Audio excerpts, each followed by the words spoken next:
Um pecado grave aos olhos das Escrituras, mas que não é tão exposto como deveria, é o pecado da lascívia, até porque essa prática foi extremamente normalizada.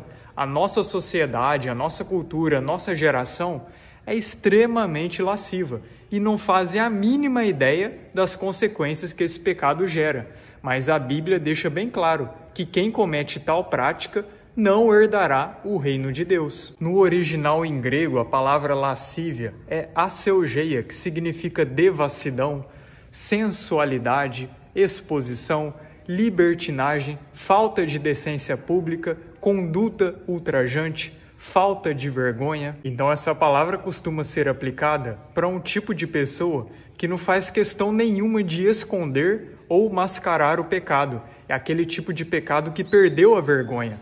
A pessoa comete esse pecado e não está nem aí com a opinião pública, não está nem aí com o que as pessoas vão dizer ou pensar sobre ela devido à prática que ela faz. Não estou dizendo que a gente deve se importar com a opinião pública, mas sim que essa palavra e essa prática remete a uma total devassidão, uma total libertinagem que era para, em tese, causar um escândalo para as pessoas que veem isso. Só que hoje, na nossa sociedade, essa prática foi totalmente normalizada, o que mostra o quão degradante ela está. Então a pessoa lasciva é aquela pessoa que não faz questão nenhuma de esconder as suas partes íntimas, que não faz questão de esconder o seu corpo. É o total oposto da decência, da modéstia. E essa prática é ainda mais comum entre as mulheres, porque a nossa própria cultura incentiva que as mulheres exponham mais o seu corpo, porque hoje é muito normal esse discurso do meu corpo, minhas regras, esse discurso feminista, do empoderamento feminino,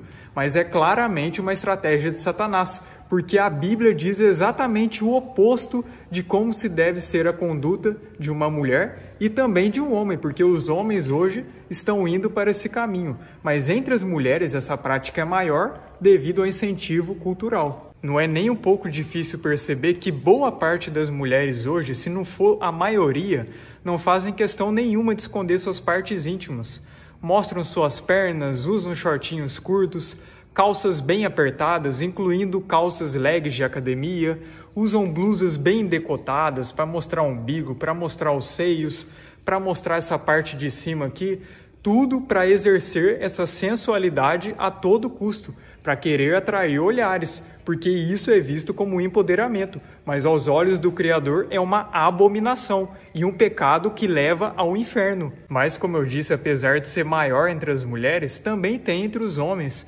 Muitos homens hoje gostam de postar fotos sem camisa, para se exibir para as menininhas, gostam de ir para a academia usando uma regata curta, para mostrar os seus músculos. Se fazem isso, também estão cometendo esse pecado de lascívia. E se não se arrependerem, também serão condenados. Outra coisa muito normal são esses tipos de música, como por exemplo o funk, que rebaixam a mulher a um mero objeto e as próprias mulheres aceitam isso. Ficam dançando e se exibindo para atrair olhares, porque isso dá views, porque isso é bem visto perante essa sociedade totalmente perversa. Em Romanos capítulo 13, a partir do verso 13, diz o seguinte: andemos honestamente como de dia, não em glutonarias, nem em bebedeiras, nem em imoralidades e lascívias, nem em dissoluções, nem em contendas e inveja, mas revesti-vos do Senhor Jesus Cristo, e não tenhais cuidado da carne em suas concupiscências. E agora 2 Coríntios 12, no verso 21.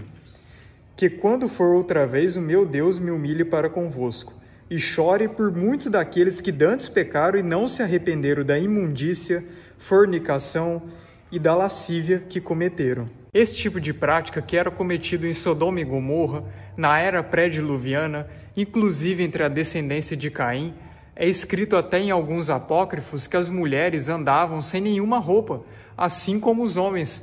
Tanto é que os próprios anjos se atraíram por essas mulheres. Aí ocorreu lá aquele acontecimento de Gênesis 6, dos anjos que coabitaram com as mulheres e geraram gigantes. E esse pecado foi gravíssimo aos olhos do Pai. Tanto que os 200 sentinelas que cometeram essa abominação com as mulheres foram aprisionados em correntes eternas e já estão condenados só aguardando o dia do juízo final para serem lançados no lago de fogo. E todos os povos onde essas práticas eram normalizadas, sensualidade exagerada, uma depravação acima da média, imoralidade a todo lugar, todos eles foram justamente julgados pelo nosso Pai Altíssimo, e desceu fogo dos céus para julgarem esses povos. E as cidades em que eles habitavam hoje nem existem mais. Aí a gente vê na geração atual a mulher que é tida como o maior exemplo do empoderamento feminino, que pratica claramente esse pecado da lascívia, é considerada a mulher mais importante do Brasil, e outra influenciadora recentemente disse que queria desbancar Sodoma e Gomorra. Olha só o nível dessa geração, como que não vão colher o juízo do Criador. Tudo isso é conhecimento herdado dos anjos caídos. Se a gente for ler o livro de Enoque, lá está escrito que os anjos caídos ofereceram esses adornos para as mulheres, conhecimentos relacionados à maquiagem, a deturpar o natural, justamente para atrair os olhares, justamente para modificar aquilo que o Criador fez. E na lógica desse povo, eles consideram o Criador imperfeito. E modificar o natural dessa forma é claramente uma desonra para o Criador, que fez o homem e mulher do jeito que era para ser. Fora disso, é uma deturpação de Satanás. O discurso central do feminismo é que a mulher tem o corpo dela do jeito que ela quer e ela é que decide as regras sobre o corpo dela. Mas na Bíblia deixa bem claro que nós somos o templo do Espírito Santo. E quem profanar o templo do Espírito Santo, o Criador o destruirá. Veja o que fala no capítulo de 1 Tessalonicenses 4.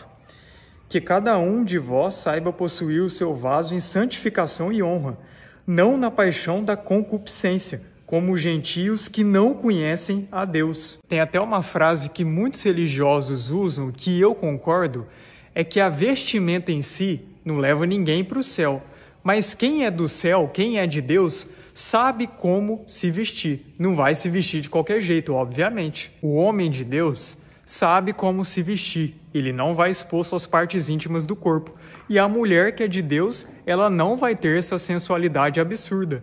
Ela só vai guardar a sua sensualidade para o seu marido, pois só o seu marido é que tem o direito de ver o corpo dela. Pelo menos é assim o que diz a Bíblia. Assim como só a esposa que tem o direito de ver o corpo do marido. Mas hoje na nossa sociedade não é assim mais, né? Primeiro você tem relação com alguém depois que você conhece, aí é óbvio que está essa degradação toda. E é óbvio que uma geração dessa que não se arrepender vai colher o que plantar. E certamente não vai ser coisa boa, a não ser que se arrependam e mudem totalmente de vida. Mas eu acho bem difícil vendo o caminho que o rumo está tomando. E é importante lembrar que todos os festivais pagãos antigos, que hoje, por exemplo, é manifesto como carnaval, eram de expor as partes íntimas, eram sempre fazendo uma alusão ao que ocorreu lá no Éden, quando Adão e Eva andavam nus e eles não se sentiam vergonha. Mas após o pecado que ocorreu de Eva com Satanás e posteriormente de Eva com Adão, eles descobriram sua nudez e sentiram vergonha dela. A partir daí, o ser humano teve que usar roupas para se cuidar, porque o seu desejo sexual foi deturpado. Mas como está escrito em Gálatas, quem plantar os frutos da carne colherá condenação. Só colherá a salvação quem plantar os frutos do Espírito. Então, aos homens e às mulheres, principalmente para as mulheres que, querendo ou não, podem ser mais suscetíveis a esse pecado, devido ao incentivo cultural que há na nossa sociedade, vai aqui alguns aconselhamentos bíblicos, como por exemplo que está escrito em 1 Pedro a partir do capítulo 3. Olha só, semelhantemente vós mulheres, sede sujeitas aos vossos próprios maridos, para que também se alguns não obedecem à palavra, pelo porte de suas mulheres sejam ganhos sem palavra, considerando a vossa vida casta em temor, o enfeite delas não seja o exterior, no frisado dos cabelos, no uso de joias de ouro, na compostura dos vestidos, mas o homem encoberto no coração, no incorruptível, traje de um espírito manso e quieto, que é precioso diante de Deus, porque assim se adornavam também antigamente as santas mulheres que esperavam em Deus e estavam sujeitas aos seus próprios maridos, como Sara obedecia a Abraão, chamando-lhe Senhor, da qual vós sois filhas, fazendo o bem, e não temendo nenhum espanto. Deuteronômio 22, no verso 5.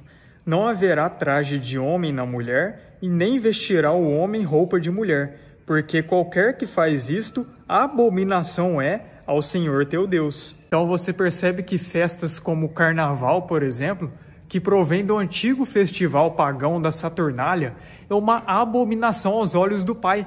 Tudo que está lá é abominação, porque é uma festa da carne. É uma festa que visa os desejos carnais. É uma festa em homenagem a Satanás. E uma deturpação total daquilo que é santo, daquilo que é puro. Homem tem que se vestir como homem e mulher tem que se vestir como mulher. O Criador fez homem e mulher de maneiras diferentes, porque cada um tem o seu propósito. Porém, ambos se completam. O Criador não colocou barba no homem por acaso. A distinção entre ambos tem que ser bem clara. O Criador fez dessa maneira. E qualquer deturpação que foge disso, pode ter certeza que é uma estratégia de Satanás. Tem até alguns que acreditam que a mulher deve usar o véu para cobrir o cabelo e saias porque calça seria roupa de homem.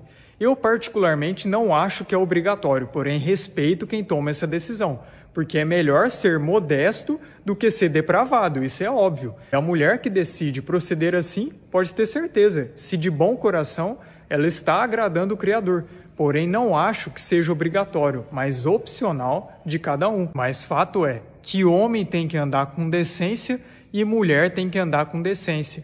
E cada um se vestir do modo que é para ser. As mulheres bíblicas jamais expunham suas partes íntimas. E hoje a gente vê, até no meio das pessoas que dizem ser cristãs, usando roupa decotada. Isso é um pecado aos olhos do Pai. E a mulher que se procede assim, ela está pecando. Não tem outra conversa. É fato. A Bíblia mesmo diz. Mas então é isso. Esse é o pecado da lascívia. Está escrito bem claro na Bíblia que quem comete essa prática será condenado, a não ser que se arrependa e mude totalmente sua conduta de vida, porque expor as partes íntimas, segundo as Escrituras, é só para o seu cônjuge, para o seu marido, se você for mulher, ou para sua esposa, se você for o marido, o homem. Nós, como servos de Yeshua, temos que caminhar na contramão do mundo, não se amoldar aos padrões desse sistema que jaz no maligno. Não devemos comportar como a grande maioria das pessoas se comportam, se queremos ser salvos, se queremos herdar o reino de Deus. Mas infelizmente no meio cristão, das pessoas que dizem ser de Deus, ou até mesmo no meio de espertos, muitos ainda estão caindo nessa caixa e estão nesse engano. Precisam se arrepender porque é pecado e leva à condenação. Bom, é isso. Que todos vocês fiquem bem, fiquem na paz do nosso Altíssimo, todos vocês descansem bem, uma ótima manhã, uma ótima tarde, uma ótima noite, dependendo do horário que você assistindo, e que o Criador abençoe você, a sua vida e a sua família. E busque sempre se amoldar ao padrão dele, nos mandamentos dele, e rejeitar o rumo que esse mundo está tomando, rejeitar os padrões do mundo, porque quem segue os padrões do mundo será condenado. Como eu venho dizendo, não pense que você ter uma vida toda errada, você vai herdar o reino de Deus. Não vai. Só vai herdar o reino quem se limpar, quem se amoldar ao padrão, caráter, conduta e comportamento do nosso Messias.